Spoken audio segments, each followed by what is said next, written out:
হরে কৃষ্ণ। শুভ সকাল বন্ধুরা, সকলে কেমন আছেন? সকলে খুব ভালো থাকুন এবং ভগবানের নাম প্রতিনিয়ত সবসময় করতে থাকুন। সব কিছু কাজের মধ্যে দিয়েও ভগবানের নাম করে যান। হরে কৃষ্ণ কৃষ্ণ কৃষ্ণ হরে হরে, হরে রাম রাম রাম হরে হরে।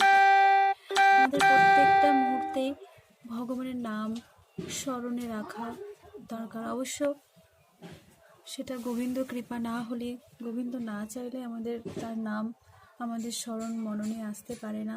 তো সেহেতু আমাদের গোবিন্দর কাছে একটাই প্রার্থনা, হে গোবিন্দ, তুমি যেখানেই রাখো, যেমনভাবেই রাখো, সর্বদা তোমাদের স্মরণে রাখিও, কারণ তোমার ছাড়া আমরা যে বড় একা।